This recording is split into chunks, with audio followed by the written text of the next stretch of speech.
Actually, mas madaling manggawa ng video recording using Loom kasi hindi mo na siya kailangan pang ilipat-lipat at i-transfer.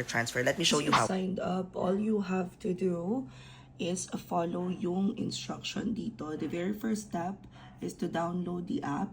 So pag click mo ng download app, it'll ask you if you're using Windows. Obviously, you need to use Windows, but I am using my MacBook for this tutorial. If you're using Mac 2, tapos na-download nyo na siya, i-click nyo lang tong download pack. Tapos, click nyo to, pack.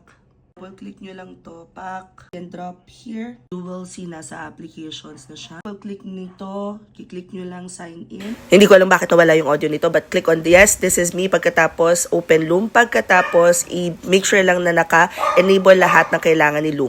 Approve sa Apple Watch. Nice about these apps is that meron talaga sila pag first time mo siyang gagamitin ng ganitong mga tutorial. So, it says how to start recording. It says here, full screen, blah, blah, blah, blah, blah. Click on next.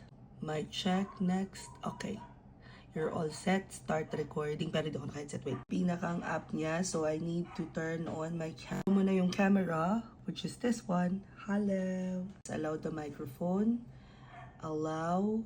But right now, my PC is using this one. So, palitan natin. Pack. Gawin natin yung headset ko. Let me turn on my headset.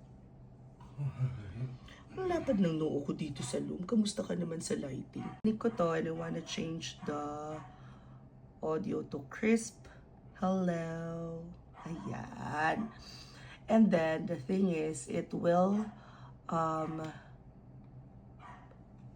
record, let's say camera only yung gusto kong i-record niya, or I wanna record like with a specific window. So let's say this one.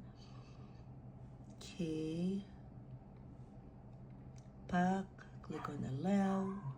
If I click here, it will say start recording, and then it'll start recording here. Hope this helps. Comment any questions you guys have about working from home. Follow for more work from home chismis. Bye!